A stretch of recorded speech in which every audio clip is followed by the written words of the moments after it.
रेखा के पिता के आज समय गुजर जाने से रेखा के कोमल कंधों पर घर की सारी जिम्मेदारी आ गई। आज समय बड़ी हुई रेखा कभी बड़ी बन माँ को हौसला देती, कभी छोटे भाई बहन की अभिभावक बन उनके भविष्य को सोचती।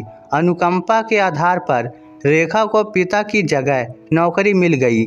सरकारी नौकरी मिलना आसान नहीं था, पर लोगों के सम्मिलित प्रयास से रेखा को ये नौकरी दिला ही दी। सुषमा जी ज़्यादा पढ़ी लिखी नहीं थी तो नौकरी रेखा को मिली।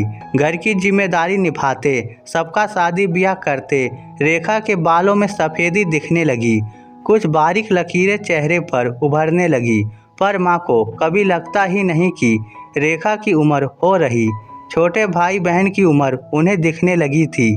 हल्ला करके उन्होंने पहले छोटी बहन अंजलि की, फिर भाई प्रमोद की शादी करवा दी, पर रेखा की उम्र वहीं ठहरी हुई थी जहां पिता छोड़ गए थे। सुषमा जी कभी रेखा की शादी का नाम ना लेती। हाँ, ऑफिस में उसका एक सहकर्मी उसका संघर्ष देख प्रभावित था और शादी करना चाहता था। रेखा ने मना कर दिया। जिम्मेदारियों से मुक्त होते ही रेखा को जीवन लक्ष्यहीन लगने लगा। ऑफिस से आने पर जो भाई बहन और माँ उसे घेर लेते, वो अब अपनी दुनिया में मगन हो गए।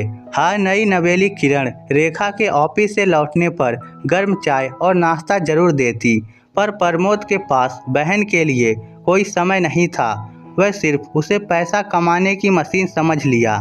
रेखा के पैसों पर दोनों भाई बहन अपना पूरा हक समझते, पर नई भाभी किरण को रेखा से पूरी सहानुभूति थी। प्रमोद समय के साथ पहले लड़की, फिर 5 साल बाद एक लड़के का पिता बन गया। रेखा उपस्थित होती गई। पिता द्वारा अधूरा बना घर रेखा ने बैंक से लोन लेकर बनवाया था।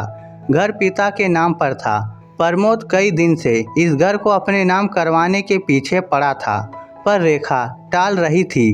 आज सुबह ही प्रमोद ने रेखा से फिर घर के पेपर मांगे। रेखा ने मना कर दिया। सुषमा जी बेटे के पक्ष में बोलने लगी। रेखा उन्हें समझा रही थी, पर सुषमा जी भड़क गई। ये मकान तेरे बाबूजी के नाम पर है, इसका हकदार तो प्रमोद ही है, तेरा कोई हक नहीं है पिता के मकान में। रेखा सन्न रह गई। ये उसकी माँ बोल रही, जिसने पिता की मृत्यु पर रेखा को कहा था, तू इस घर की बेटा है, कई सारी जिम्मेदारी उसके कंधों पर डाल दिया था। आज बेटे के मुंह में उनको समझ में नहीं आ रहा क्या बोल रही। रेखा का गुस्सा जो पिता की मृत्यु के बाद चला गया था, प्रचंड हो गया। माँ सही कहा, पिता की जिम्मेदारियों की वारिस मैं हूँ और संपत्ति का वारिस प्रमोद। क्यों माँ, इतना भेदभाव क्यों? गुस्से में रेखा ऊपर अपने कमरे में आ गई। मौसम भी आज कुछ भीगा भीगा था।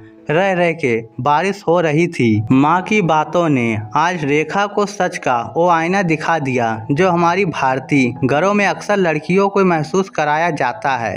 फ्रेश हवा लेने के लिए खिड़की खोली तो देखा लॉन में प्रमोद की बेटी पायल और बेटा हर्ष उधम मचा रहे थे।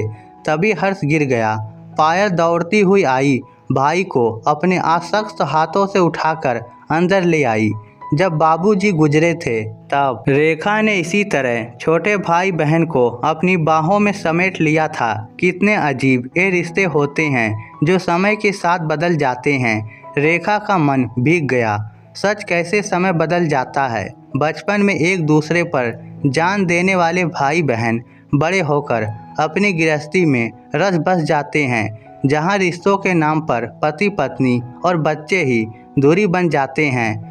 अपने पराये स्वार्थ वाली भावना ऊपर हो जाती, दिल का रिश्ता नीचे छुप जाता। अपनी जिंदगी के इतने साल देने पर भी आज माँ ने उसे सुना दिया।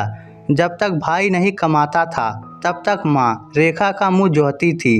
रात को किरण खाने पर बुलाने आई। रेखा ने मना कर दिया। दीदी सर दबा दूं? किरण के पूछने पर रेखा की आंखों में आंसू आ गए। जिनसे खून का रिश्ता था उन्हें फिक्र नहीं थी। ये तो दूसरे घर से आकर भी उसकी व्यथा को समझती है। शायद एक स्त्री दूसरी स्त्री के दर्द को समझ पा रही है। भोर का सूरज एक नई उम्मीद को ले आया। रेखा अपनी सूटकेस तैयार कर नीचे उतरी। माँ को बोली, मैं जा रही हूँ अपनी दोस्त के यहाँ रहने। ये संपत्ति प्रमोद की है, पर समय रहते मेरी जिंदगी भी संवार दी होती तो आज उम्र के इस मोड़ पर मैं तन्हा ना होती, या मैंने भी समय रहते अपनी खुशियों को नज़रअंदाज ना की होती, तो अंजलि और प्रमोद की तरह मेरा भी घर परिवार होता। आप माँ तीनों की थी, फिर आपने मेरे लिए क्यों नहीं सोचा?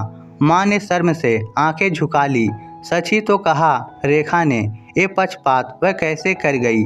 बेटे के मुंह में सही गलत का फैसला करना भूल गई।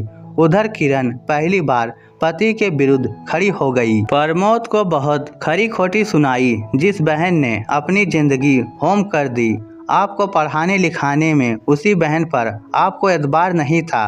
घर दीदी ने बनवाया है, ये उन्हीं का रहेगा। जाना है तो हम लोग दूसरी जगह जाएंगे, दीदी नहीं। पायल और हर्ष में झगड़ा हो गया। हर्ष कह रहा जैसे पापा ने बुआ को घर से निकल जाने को कहा है, मैं भी बड़ा होकर तुमको निकाल दूंगा। बच्चों की बातों ने प्रमोद की आंखों में बंधी स्वार्थ की पट्टी हटा दी। रेखा के बाहर बढ़ते कदम पर प्रमोद गिर पड़ा। माफ करना दीदी, मेरी आंखों पर स्वार्थ की पट्टी बंधी थी। माँ ने भी मुझे कभी नहीं टोका, इसीलिए मुझे अपनी गलती का एहसास कभी नहीं हुआ था। रेखा के पैरों पर गिरा प्रमोद छोटे बच्चे की तरह रो पड़ा। रेखा ने किरण को देखा, उसने हाथ जोड़ दिया। दीदी मत जाना हमें छोड़कर। नन्हे हर्ष ने बुआ के गले में हाथ डाल अपनी मीठी आवाज में बोला, बुआ मैं बड़ा हो जाऊंगा तो आपको अपने साथ ले जाऊंगा और पायल को छोड़ दूंगा। ना बेटे, बहन को कभी नहीं छोड़ना, कहकर रेखा ने हर्ष को प्यार किया। उसकी अटैची प्रमोद उसके कमरे में रखने के लिए सीढ़ी चढ़ रहा था और माँ सुषमा जी बेटी रेखा की पसंद का खाना बनाने रसोई में। स्वार्थ का रिश्ता दिल के रिश्ते में बदल गया। इस स्टोरी को लेकर आपकी क्या राय है? नीचे कमेंट करके हमें ज़रूर बताइएगा। धन्यवाद।